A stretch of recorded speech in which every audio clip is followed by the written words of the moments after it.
Hello friends, welcome to study for elves. ਸਵਾਗਤ ਹੈ ਜੀ ਤੁਹਾਡਾ ਸਾਰਿਆਂ ਦਾ ਇਸ ਚੈਨਲ ਦੇ ਉੱਪਰ, ਯਾਨੀ ਕਿ ਸਟੱਡੀ ਫॉर ਐਲਵਸ ਦੇ ਉੱਪਰ। ਠੀਕ ਹੈ, ਹੁਣ ਅਸੀਂ ਕਰਾਂਗੇ ਡਿਸਕਸ ਮੋਸਟ ਐਕਸਪੈਕਟਡ ਜਿਹੜੇ MCQs ਰਹਿਣਗੇ NMR ਸਪੈਕਟਰੋਸਕੋਪੀ ਦੇ ਵਿੱਚੋਂ। ਹੋਪ ਸੋ ਤੁਸੀਂ ਮੇਰੇ ਸਾਰੇ ਜਿਹੜੇ ਲੈਕਚਰਸ ਨੇ ਸਪੈਕਟਰੋਸਕੋਪੀ ਦੇ ਸੁਣ ਲਏ ਹੋਣਗੇ, ਹੈ ਨਾ। ਦੱਸੋ ਰਿਪਲਾਈ ਕਰਕੇ ਕਿ ਸਾਰਿਆਂ ਨੇ ਸੁਣ ਲਏ ਲੈਕਚਰਸ, ਅਤੇ ਤੁਹਾਨੂੰ ਕਿੱਦਾਂ ਲੱਗੇ, ਕਿਵੇਂ ਪਸੰਦ ਆਏ ਜਾਂ ਨਹੀਂ ਆਏ। ਸਾਰੀ ਜਿਹੜੀ ਹੈ ਡਿਸਕਸ਼ਨ ਦੱਸ ਦਿਓ ਵੀ ਕਿੱਦਾਂ ਤੁਹਾਨੂੰ ਲੱਗੇ। ਅਤੇ ਹੁਣ ਅਸੀਂ ਗੱਲ ਕਰਾਂਗੇ NMR ਬਾਰੇ, ਅਤੇ ਰਿਵੀਜ਼ਨ ਜਿਹੜੀ ਹੈ ਤੁਸੀਂ ਕਰ ਲਈ ਹੋਣੀ ਆ ਨਾਲ ਨਾਲ ਜਦੋਂ ਨੋਟਸ ਬਣਾ ਰਹੇ ਹੋਣਗੇ। ਅੱਜ ਅਸੀਂ ਕੁਝ ਕੁਐਸਚਨਸ ਡਿਸਕਸ ਕਰਦੇ ਹਾਂ ਜੋ ਕਿ ਮੋਸਟ ਐਕਸਪੈਕਟਡ ਰਹਿ ਸਕਦੇ ਨੇ ਤੁਹਾਡੇ ਐਗਜ਼ਾਮ ਦੇ ਲਈ। ਮੋਸਟ ਐਕਸਪੈਕਟਡ ਇਸ ਕਰਕੇ ਕਿਉਂਕਿ ਜੋ NMR ਦਾ ਜਿਹੜਾ ਕੰਸੈਪਟ ਹੈ, ਜੇਕਰ ਉਹ ਕੰਸੈਪਟ ਨਹੀਂ ਕਲੀਅਰ ਹੋਊਗਾ ਤਾਂ ਇਹਦੇ ਕੁਐਸਚਨ ਜਿਹੜੇ ਨੇ ਇੰਪੋਸੀਬਲ ਨੇ ਕਰਨੇ। ਓਕੇ, ਸੋ NMR ਦੀ ਜੋ ਥਿਊਰੀ ਸੀਗੀ ਮੈਂ ਤੁਹਾਨੂੰ ਕਰਵਾ ਦਿੱਤੀ ਆ, ਉਹਨੂੰ ਤੁਸੀਂ ਦੇਖ ਸਕਦੇ ਹੋ, ਪਲੇਲਿਸਟ ਦੇ ਵਿੱਚ ਪਈ ਹੈ। ਅਤੇ ਹੁਣ ਆਪਾਂ ਕਰਦੇ ਹਾਂ ਡਿਸਕਸ MCQs। ਆ ਜਾਓ ਜੀ ਫਸਟ ਕੁਐਸਚਨ 'ਤੇ।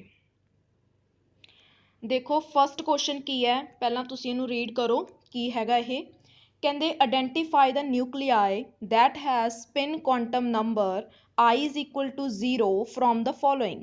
ਇਹਦੇ ਵਿੱਚੋਂ ਤੁਸੀਂ ਇਹ ਦੱਸਣਾ ਕਿ ਜਿਸ ਦਾ I ਮੀਨਸ ਜਿਸ ਦੀ ਸਪਿਨ ਕਿਹਦੀ 0 ਹੈ ਔਰ ਉਹ ਜਿਹਦੀ ਸਪਿਨ 0 NMR ਕੀ ਹੋਏਗਾ, ਐਕਟਿਵ ਨਹੀਂ ਹੋਏਗਾ। ਠੀਕ ਹੈ, ਸੋ ਇਹਦੇ ਵਿੱਚ ਮੈਂ ਤੁਹਾਨੂੰ ਲਾਸਟ 'ਤੇ ਜਦੋਂ ਥਿਊਰੀ ਕਰਵਾਈ ਸੀ ਲਾਸਟ 'ਤੇ ਪੋਰਸ਼ਨ ਵੀ ਦੱਸਿਆ ਸੀਗਾ ਕਿ I ਜੋ ਹੈ ਅਗਰ ਸਪਿਨ ਜਿਹੜੀ ਹੈ ਜਿਸ ਦੀ 0 ਹੁੰਦੀ ਹੈ ਉਹ ਕੀ ਹੁੰਦੇ ਨੇ, NMR ਇਨਐਕਟਿਵ ਹੁੰਦੇ ਨੇ।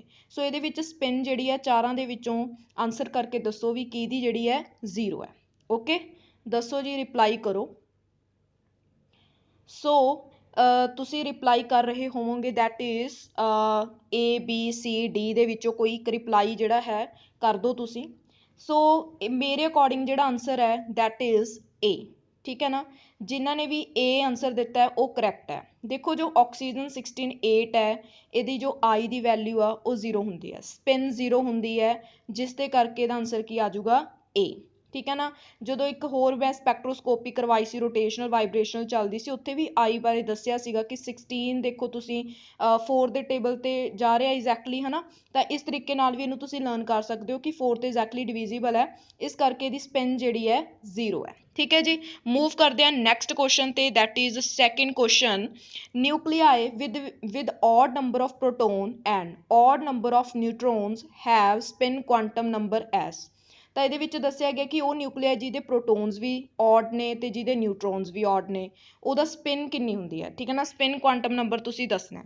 ਤਾਂ ਉਹੀ ਗੱਲ ਆ ਜਾਂਦੀ ਹੈ ਕਿ ਸਪਿਨ ਜਿਹੜੀ ਹੈ ਕਿੰਨੀ ਹੋਏਗੀ, 1/2, 3/2 ਹੋਏਗੀ, 0 ਹੋਏਗੀ ਤਾਂ 1।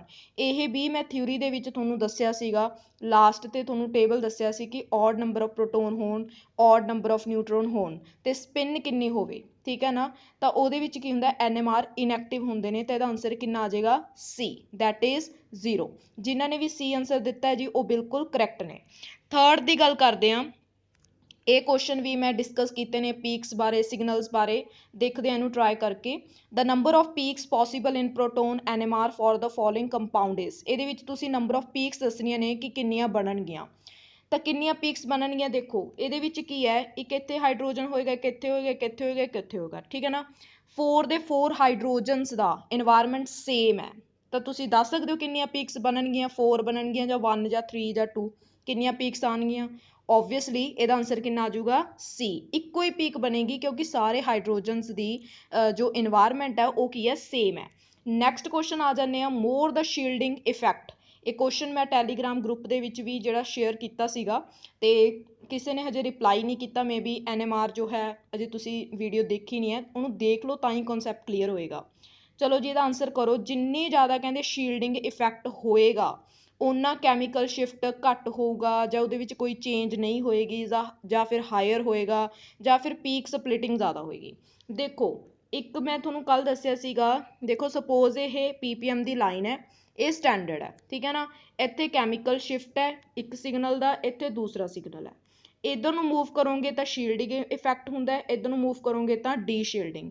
ਉਹਨੇ ਕਿਹਾ ਕਿ ਜਿੰਨਾ ਜ਼ਿਆਦਾ ਸ਼ੀਲਡਿੰਗ ਇਫੈਕਟ ਹੋਏਗਾ, ਮੀਨਸ ਤੁਸੀਂ ਇੱਧਰ ਨੂੰ ਮੂਵ ਕਰ ਰਹੇ ਹੋ, ਠੀਕ ਹੈ, ਸ਼ੀਲਡਿੰਗ ਇਫੈਕਟ ਇੱਧਰ ਨੂੰ ਜ਼ਿਆਦਾ ਹੋਏਗਾ, ਤਾਂ ਕੈਮੀਕਲ ਸ਼ਿਫਟ ਕੀ ਹੁੰਦੀ ਜਾਊਗੀ, ਓਬਵੀਅਸਲੀ ਦਿਖ ਰਹੀ ਹੈ ਨਾ, ਘਟਦੀ ਜਾਊਗੀ। ਤੇ ਇਹ ਆ ਗਿਆ, ਜੇ ਸਿਗਨਲ ਇੱਥੇ ਹੁੰਦਾ ਤਾਂ ਇਹ ਆ ਜਾਂਦਾ। ਠੀਕ ਹੈ, ਸੋ ਕਰੈਕਟ ਆਨਸਰ ਕੀ ਹੋਊਗਾ, ਬਿਲਕੁਲ ਜੀ ਇਹ ਜਿਹੜਾ ਇਹਦਾ ਕਰੈਕਟ ਆਨਸਰ ਹੈ। ਠੀਕ ਹੈ ਨਾ, ਜਿਹੜੇ ਇਹ ਆਨਸਰ ਦੇ ਰਹੇ ਨੇ ਉਹ ਬਿਲਕੁਲ ਸਹੀ ਨੇ। ਨੈਕਸਟ ਆ ਜਾਂਦਾ question 5th question that is the number of NMR signals possible for vinyl chloride in 1 HNMR। ਕਰੋ ਇਹਦਾ ਆਨਸਰ। ਇਹਦੇ ਵਿੱਚ ਪੁੱਛ ਰਹੇ ਨੇ ਕਿ NMR signals ਕਿੰਨੇ ਹੋਣਗੇ। ਇਹ ਵੀ ਮੈਂ ਦੱਸਿਆ ਸੀ ਅਕੋਰਡਿੰਗ ਟੂ ਇਨਵਾਇਰਮੈਂਟ। ਦੇਖੋ ਇਹਦਾ ਇਨਵਾਇਰਮੈਂਟ ਸੇਮ ਹੈ, ਠੀਕ ਹੈ, ਇਹਨਾਂ ਦੋਨਾਂ ਦਾ ਇਨਵਾਇਰਮੈਂਟ ਸੇਮ ਹੈ। ਜਿਨ੍ਹਾਂ ਦੀ ਰਾਈਟ ਹੈਂਡ ਸਾਈਡ ਤੇ ਦੇਖੀਏ, ਦੋਨਾਂ ਦੇ ਰਾਈਟ ਹੈਂਡ ਸਾਈਡ ਤੇ ਸੇਮ ਹੀ ਦਿਖਾਈ ਦੇ ਰਿਹਾ ਸਾਨੂੰ। ਤਾਂ ਇਹਦੀ ਤਾਂ ਆ ਜਾਊਗਾ ਇੱਕ ਸਿਗਨਲ, ਠੀਕ ਹੈ, ਇੱਕ ਸਿਗਨਲ ਇਹਦਾ ਆ ਜਾਊਗਾ ਬਿਕੋਜ਼ ਇਹ ਪ੍ਰੋਟੋਨ ਜੋ ਹੈ ਇਹਨਾਂ ਨਾਲ ਮੈਚਡ ਨਹੀਂ ਹੈ। ਤਾਂ ਕਿੰਨੀਆਂ ਪੀਕਸ ਜਾਂ ਕਿੰਨੇ ਸਿਗਨਲਸ ਦਿਖਾਈ ਦੇਣਗੇ ਸਾਨੂੰ, that is answer is 2। Okay, so ਜਿਨ੍ਹਾਂ ਦਾ ਆਂਸਰ 2 ਦੇ ਰਹੇ ਨੇ ਉਹ ਬਿਲਕੁਲ ਕਰੈਕਟ ਨੇ।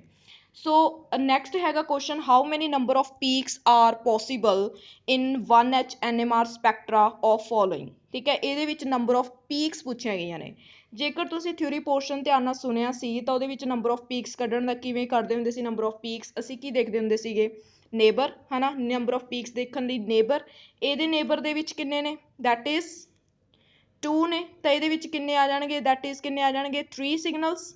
ਨੰਬਰ ਆਫ ਪੀਕਸ ਪੁੱਛਿਆ ਨਾ, how many number of peaks are possible in 1H NMR spectra of the following compound. ਇਹਦੇ ਵਿੱਚ ਤੁਸੀਂ ਪੀਕਸ ਦੱਸਣੀਆਂ ਨੇ ਤਾਂ ਕਿੰਨੀਆਂ ਪੀਕਸ ਹੋਣਗੀਆਂ ਤੁਹਾਡੇ ਅਕੋਰਡਿੰਗ। ਆਂਸਰ ਦਿਓ ਜੀ, ਇਹਦਾ ਕਿੰਨਾ ਆਂਸਰ ਆਏਗਾ।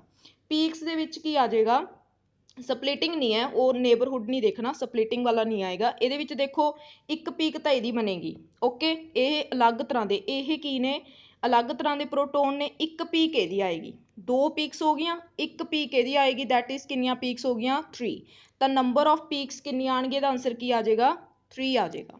ਨੈਕਸਟ ਦੇਖੋ 7th ਕੁਐਸਚਨ, ਇਹਦੇ ਵਿੱਚ ਕਿੰਨੀਆਂ ਪੀਕਸ ਤੁਹਾਨੂੰ ਦਿਖਾਈ ਦੇਣਗੀਆਂ ਜਾਂ ਕਿੰਨੇ ਸਿਗਨਲਸ ਇਹਦੇ ਵਿੱਚ ਦਿਖਾਈ ਦੇਣਗੇ। ਕਰੋ ਜੀ ਇਹਦਾ ਆਂਸਰ। ਇੱਕ ਕੰਪਾਊਂਡ ਤੁਹਾਨੂੰ ਦਿੱਤਾ ਗਿਆ, how many signals are obtained in this structure. So ਦੇਖੋ ਇਹਦੇ ਵਿੱਚ ਇਹਨਾਂ ਦਾ ਇਨਵਾਇਰਮੈਂਟ ਦੇਖੋ, ਇੱਕ ਸਿਗਨਲ ਤਾਂ ਇਹਦਾ ਹੀ ਆ ਜਾਊਗਾ, ਠੀਕ ਹੈ, 1 ਸਿਗਨਲ, ਦੂਸਰਾ ਆ ਜਾਊਗਾ ਇਹਦਾ, ਠੀਕ ਹੈ, ਥਰਡ ਕਿਹਦਾ ਆ ਜਾਊਗਾ, ਦਿਸ, 4th 5th 6th। ਓਕੇ, ਸੋ ਮੀਨਸ ਇਹਦੇ ਵਿੱਚ ਕਿੰਨੇ ਸਿਗਨਲਸ ਆਣਗੇ, ਜਿਹੜੇ ਆਂਸਰ ਏ ਦੇ ਰਹੇ ਨੇ ਉਹ ਬਿਲਕੁਲ ਸਹੀ ਨੇ। ਇਹਦੇ ਸਿਗਨਲਸ ਆਣਗੇ 6 ਸਿਗਨਲਸ।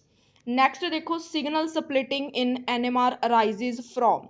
ਸਿਗਨਲ ਸਪਲਿਟਿੰਗ ਕਹਿੰਦੇ ਕਦੋਂ ਹੁੰਦੀ ਹੈ NMR ਦੇ ਵਿੱਚ, ਤੁਹਾਨੂੰ ਕੀ ਲੱਗਦਾ ਕਦੋਂ ਹੁੰਦੀ ਹੈ? ਸ਼ੀਲਡਿੰਗ ਇਫੈਕਟ ਕਰਕੇ, ਸਪਿਨ ਸਪਿਨ ਡੀਕਪਲਿੰਗ ਕਰਕੇ, ਸਪਿਨ ਸਪਿਨ ਕਪਲਿੰਗ ਕਰਕੇ, ਜਾਂ ਡੀ ਸ਼ੀਲਡਿੰਗ ਇਫੈਕਟ। ABCD, ਫਾਸਟ ਕਰੋ ਆਂਸਰ ਜਲਦੀ ਜਲਦੀ। ਦੈਟ ਇਜ਼ ਕਰੈਕਟ ਆਂਸਰ ਕਿੰਨਾ ਆ ਜਾਊਗਾ ਇਹਦਾ, ਜੋ C ਕਰ ਰਹੇ ਨੇ ਆਂਸਰ ਉਹ ਬਿਲਕੁਲ ਸਹੀ ਹੈ, ਸਪਿਨ ਸਪਿਨ ਕਪਲਿੰਗ।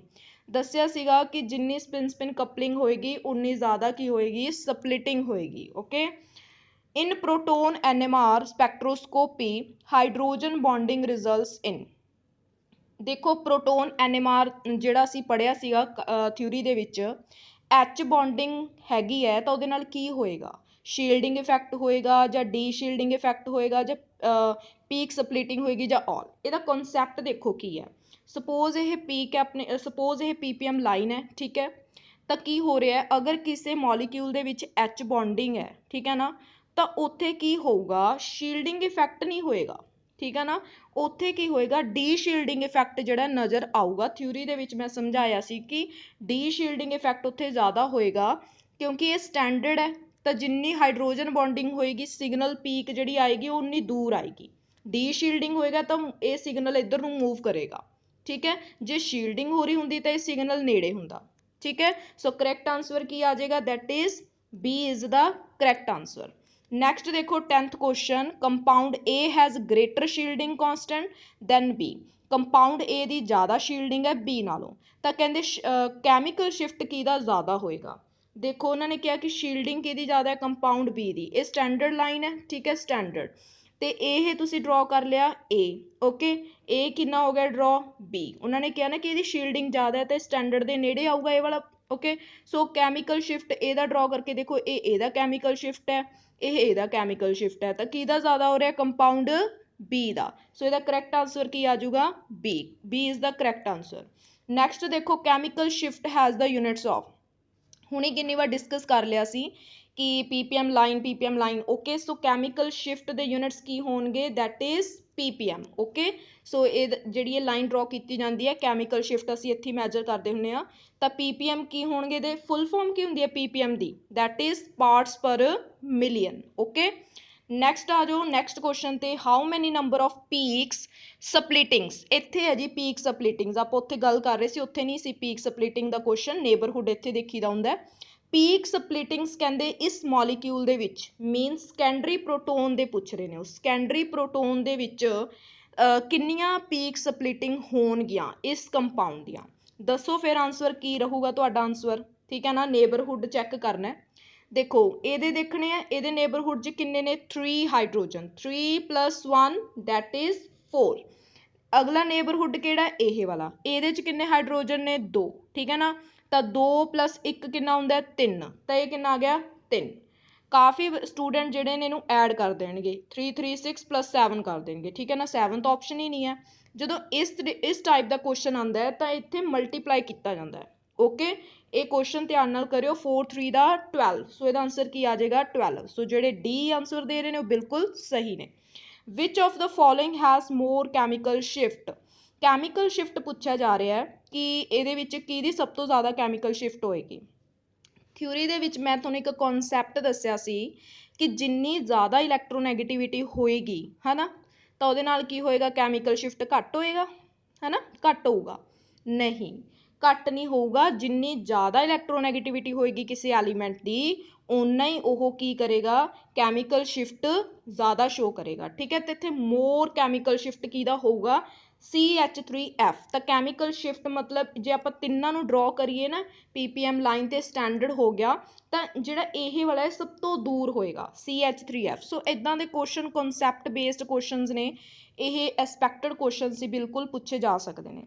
ਜੇਕਰ ਤੁਸੀਂ ਹੋਰ ਮੋਰ ਕੁਐਸਚਨਸ ਚਾਹੁੰਦੇ ਹੋ ਤਾਂ ਤੁਸੀਂ ਟੈਲੀਗ੍ਰਾਮ ਜਿਹੜਾ ਗਰੁੱਪ ਹੈ ਮੇਰਾ ਜੁਆਇਨ ਕਰ ਲਓ, ਠੀਕ ਹੈ, study for elves by Ruby. Okay, so ਉੱਥੇ ਜਿਹੜੇ ਹੈਗੇ ਨੇ ਕੁਛ ਕੁਐਸਚਨਸ ਡਿਸਕਸ ਕੀਤੇ ਜਾਂਦੇ ਨੇ, ਜੋ ਵੀ ਯੂਟਿਊਬ 'ਤੇ ਟੌਪਿਕ ਕਰਵਾਇਆ ਜਾਂਦਾ ਉਹਨੂੰ ਥੋੜ੍ਹੇ ਬਹੁਤ ਕੁਐਸਚਨ ਜਿਹੜੇ ਨੇ ਡਿਸਕਸ ਕਰ ਲਏ ਜਾਂਦੇ ਨੇ, ਠੀਕ ਹੈ ਜੀ। ਅਤੇ ਇਸ ਤੋਂ ਬਾਅਦ ਆਪਣਾ ਇੱਕ ਸਪੈਕਟਰੋਸਕੋਪੀ ਦਾ ਟੌਪਿਕ ਬਚਦਾ, ਰਮਨ ਸਪੈਕਟਰੋਸਕੋਪੀ। ਓਕੇ, ਇੱਕ ਦੋ ਕੁਐਸਚਨ ਜਿਹੜੇ ਨੇ ਬਸ ਉਹ ਰਿਮੇਨਿੰਗ ਨੇ, ਬਾਕੀ ਮੈਂ ਤੁਹਾਡੇ ਸਿਲੇਬਸ ਦੇ ਅਕੋਰਡਿੰਗ ਪ੍ਰੀਵੀਅਸ ਈਅਰ ਕੁਐਸਚਨ ਦਾ ਐਨਾਲਿਸਿਸ ਦੇ ਅਕੋਰਡਿੰਗ ਮੈਂ ਤੁਹਾਨੂੰ ਕੰਪਲੀਟ ਕਰਵਾ ਦਿੱਤਾ, ਠੀਕ ਹੈ ਜੀ। ਅਤੇ ਵੀਡੀਓ ਜਿਹੜੀ ਹੈਗੀ ਆ ਜੇ ਤੁਹਾਨੂੰ ਪਸੰਦ ਆਈ ਹੈ ਤਾਂ ਲਾਈਕ ਕਰ ਦਿਓ, ਕਮੈਂਟ ਕਰ ਦਿਓ, ਸ਼ੇਅਰ ਕਰ ਦਿਓ, ਠੀਕ ਹੈ।